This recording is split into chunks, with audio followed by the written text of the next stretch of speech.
नमस्ते छात्रों, हम कनुप्रिया इस काव्य पाठ का अध्ययन कर रहे हैं। पहले भागों में हम लोगों ने कनुप्रिया काव्य पाठ की पार्श्वभूमि, उसके बाद एक प्रश्न सेतु में अमंगल छाया और एक प्रश्न, इन भागों का अध्ययन किया है। आज की इस भाग में हम लोग अर्थहीन इस महत्वपूर्ण मुद्दे पर स्पष्टीकरण, विस्तृत अध्ययन करेंगे। सबसे पहले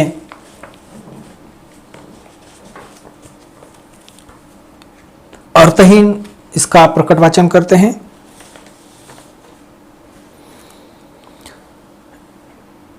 ध्यान दीजिए, शब्द शब्द शब्द मेरे लिए सब अर्थहीन है। शब्द शब्द शब्द मेरे लिए सब अर्थहीन है। यदि वे मेरे पास बैठकर तुम्हारे कांपते अधरों से नहीं निकलते। अधर अधर यानी ओठ, नीचे का ओठ। शब्द शब्द शब्द कर्म स्वधर्म निर्णय दायित्व मैंने भी गली गली सुने हैं ये शब्द। स्वधर्म यानी अपना कर्तव्य, दायित्व दायित्व यानी जिम्मेदारी, दायित्व यानी जिम्मेदारी। मैंने भी गली गली सुने हैं ये शब्द। अर्जुन ने इनमें चाहे कुछ भी पाया हो, मैं इन्हें सुनकर कुछ भी नहीं पाती प्रिय। सिर्फ राह में ठिठक कर यानी सहसा रुक जाना, ठिठकना यानी सहसा रुक जाना। तुम्हारे उन अधरों की कल्पना करती हूं जिनसे तुमने ये शब्द पहली बार कहे होंगे। मैं कल्पना करती हूं कि अर्जुन की जगह मैं हूं और मेरे मन में मोह उत्पन्न हो गया है और मैं नहीं जानती कि युद्ध कौन सा है और मैं किसके पक्ष में हूं और समस्या क्या है और लड़ाई किस बात की है। लेकिन मेरे मन में मोह उत्पन्न हो गया है क्योंकि तुम्हारे द्वारा समझाया जाना मुझे बहुत अच्छा लगता है और सेनाएं स्तब्ध खड़ी हैं और इतिहास स्थगित हो गया है और तुम मुझे समझा रहे हो। कर्म स्वधर्म निर्णय दायित्व शब्द शब्द शब्द मेरे लिए नितांत अर्थहीन है। मैं इन सबके लिए अपलक तुम्हें देख रही हूं। अपलक यानी एकटक। हर शब्द को अंजूरी बनाकर, अंजूरी यानी दोनों हथेलियों को ऊपर की ओर जोड़ने से बनने वाला गड्ढा, जिसे हम अंजूरी कहते हैं, उंजल कहते हैं। बूंद बूंद तुम्हें पी रही हूं और तुम्हारा तेज, तेज यानी चमक, मेरे जिस्म के एक एक मूर्छित संवेदन को, मूर्छित शब्द का यहां पर अर्थ है निष्क्रिय, धधका रहा है। धधकना यानी धधकना। और तुम्हारे जादू भरे होठों से रजनीगंधा के फूलों की तरह टप टप शब्द झर रहे हैं। रजनीगंधा यानी रात में खुशबू देने वाला एक पुष्प वृक्ष, जिसे हम रातरानी भी कहते हैं। एक के बाद एक कर्म स्वधर्म निर्णय दायित्व मुझ तक आते आते सब बदल गए हैं। मुझे सुन पड़ता है केवल राधन राधन राधन। शब्द शब्द शब्द तुम्हारे शब्द अगणित हैं, कनु संख्यातीत, पर उनका अर्थ मात्र एक है, मैं केवल मैं। फिर उन शब्दों से मुझी को इतिहास कैसे समझाओगे कनु। फिर उन शब्दों से मुझी को इतिहास कैसे समझाओगे कनु। तो चलिए प्रकट वाचन के बाद इस भाग का स्पष्टीकरण देखते हैं। शब्द राधा कनु का शब्द सुनने के लिए आतुर रहती है। राधा कनु यानी श्री कृष्ण का सुनने के लिए हमेशा आतुर रहती थी। उसका रोम रोम उनका शब्द सुनने के लिए पुलकित होता था। लेकिन प्रेम भरे शब्दों की जगह तुम्हारे कांपते ओठों से कर्म, स्वधर्म, निर्णय, दायित्व यह शब्द सुनकर राधा को कुछ समझ में नहीं आ रहा है। अर्जुन ने आपसे बहुत कुछ सीखा, लेकिन मैं तुम्हारे इन शब्दों से अनजान थी। सामान्य मनुष्य यानी राधा युद्ध की राजनीति नहीं जानती, मगर कृष्ण के मुख से संवाद सुनने के लिए आतुर हो गई है।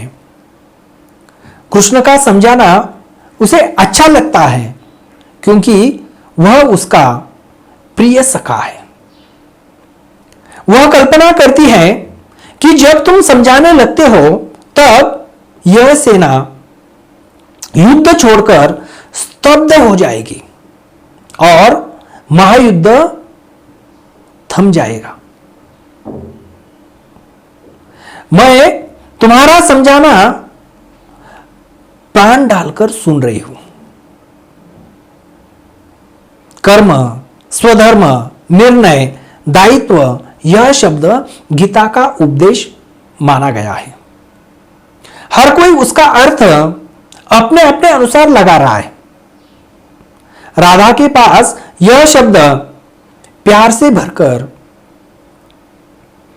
साधन जो भी शब्द है वह प्यार से भरकर सिर्फ राधन राधन राधन करके ही सुनाई देते हैं। कृष्ण का प्रेमी रूप ही उसे प्रिय है। राधा के अनुसार कृष्ण के कनकन में वह व्याप्त है और राधा के कनकन में कृष्ण व्याप्त है, तो फिर युद्ध की बातें समझ पाना उसके लिए असंभव है।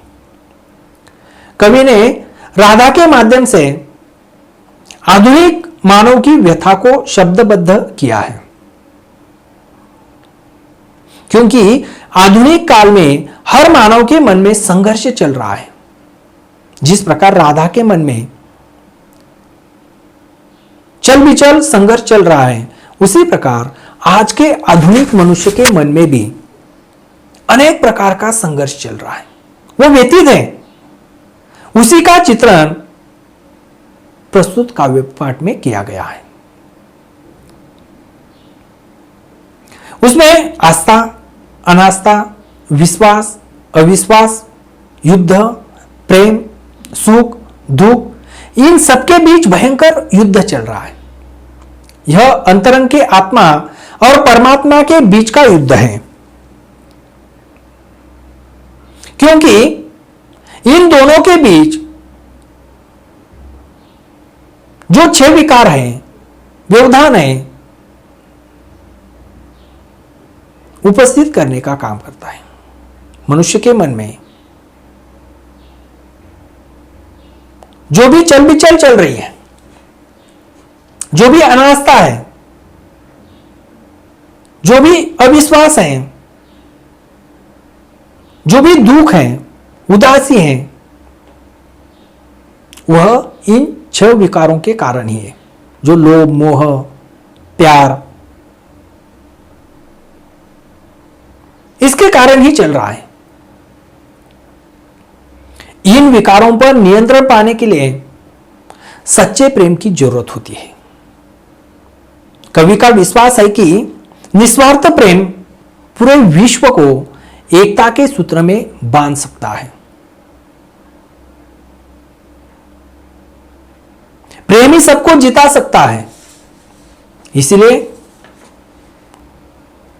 संत कबीर जी के शब्दों में प्रेम न बाड़ी उपजे, प्रेम न हाट बिकाय। प्रेम न बाड़ी उपजे, प्रेम न हाट बिकाय। राजा पिरजा जे ही रूजे, राजा पिरजा जे ही रुचे शिष्य देई ले जाए, शिष्य देई ले जाए। तो इस प्रकार शब्द अर्थहीन, किस प्रकार वर्तमानकालीन आधुनिकता से भरे हुए शब्द आज राधा को अर्थहीन लग रहे हैं, और इन शब्दों से लेखक कवि डॉक्टर धर्मवीर भारती जी आज की जो आधुनिक स्थिति है वो भी हमारे आंखों के सामने रखने का प्रयास कर रहे हैं। तो इस प्रकार हम लोगों ने कनुप्रिया इस पाठ के माध्यम से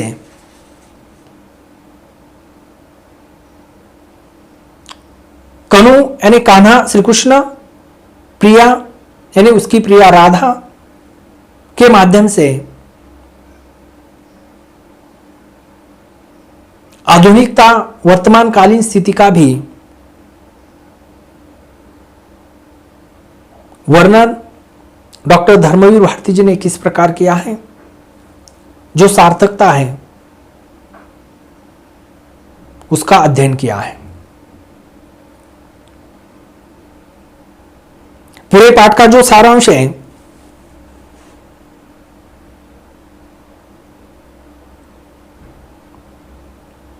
कवि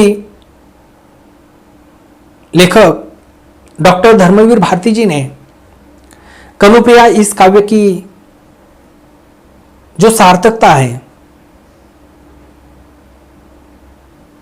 यह उसी में सिद्ध की है जहां राधा अपने मन के प्रश्न उपस्थित करके हमें विचार करने के लिए बाध्य करती है कि युद्ध किसी भी समस्या का समाधान नहीं है, प्रेम ही शाश्वत सत्य है। जब कृष्ण जैसा अवतारवादी पुरुष एक ही जीवन में दोहरा आचरण करता है तो प्रश्न उपस्थित होना स्वाभाविक है। आधुनिक काल में मानवीय जीवन इसी संघर्ष में बीत रहा है। आज हर कोई चाहता है कि मूल्य के साथ जिंदगी बिताए, मगर अवसरवादी मोह के क्षण जीवन को धोखा दे रहे हैं। ऐसे समय पर आत्मा परमात्मा का संघर्ष हर मन की व्यथा है। आज की सबसे बड़ी समस्या जंगल काटना, पानी को अपवित्र बनाना, युद्ध करना कोई नहीं चाहता, मगर अनेक खोखले कारण बताकर उसका महत्व बढ़ाया जा रहा है। छोटे छोटे कारणों को लेकर युद्धजन्य परिस्थिति निर्माण हो रही है। छोटे छोटे कारणों को लेकर दंगे हो रहे हैं। जाति धर्म को लेकर छोटे छोटे कारण है, लोगों को भड़काया जा रहा है। युद्ध करना तो कोई नहीं चाहता, लेकिन इन छोटे छोटे कारणों के कारण एक दूसरे में संघर्ष होता है और संघर्ष होकर युद्ध भी होता है, और उसके बाद जो भी परिणाम है, गंभीर परिणाम, वो सभी विश्व के इंसानों को भुगतने पड़ते हैं।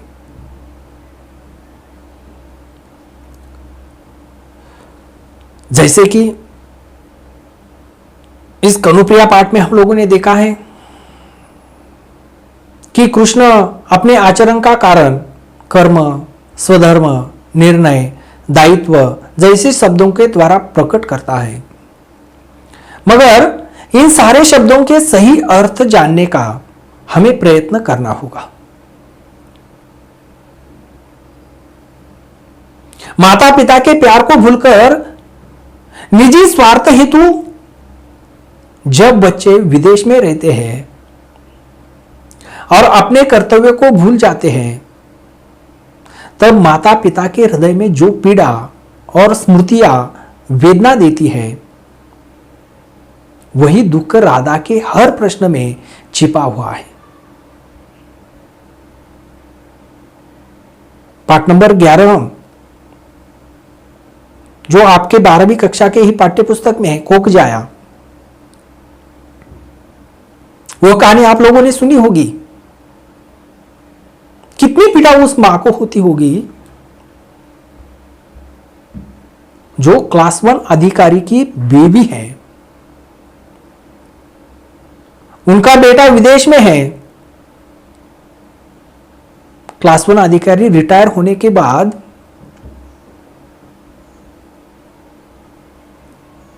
जब उनका देहांत होता है तो विदेश से जब बेटा हमारे देश में आता है, उसे धोखा देकर पूरी सभी जो जमीन जायदाद वो बेच देता है। अपनी मां को कहता है कि ये बेचकर हम लोग विदेश में जाएंगे, वहीं रहेंगे। पढ़ी लिखी सुशिक्षित जो भी मां है वो अपने बेटे पर विश्वास करती है।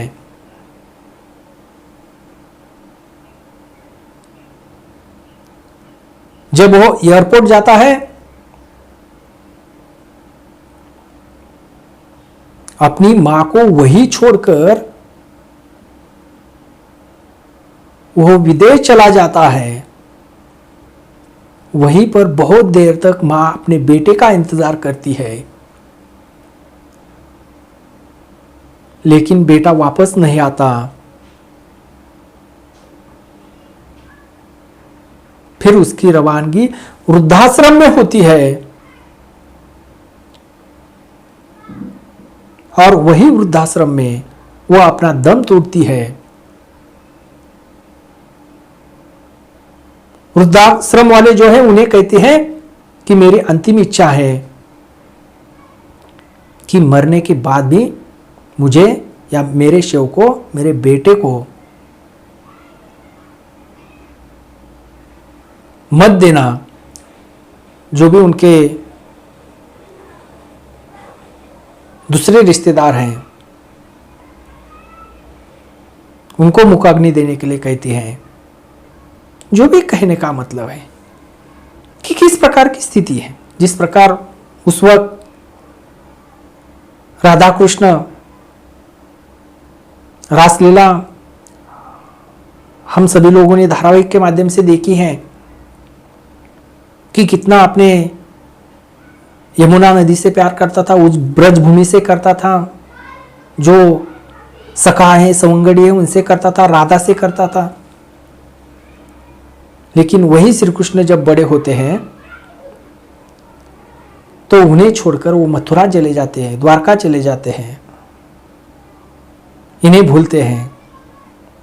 तो कितनी वेदना राधा को भी हुई होगी, जो आज की आधुनिक मां को जब अपना बेटा उसे छोड़कर विदेश चला जाता है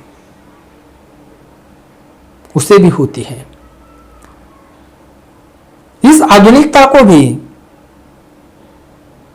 इस वेदना को भी राधा के माध्यम से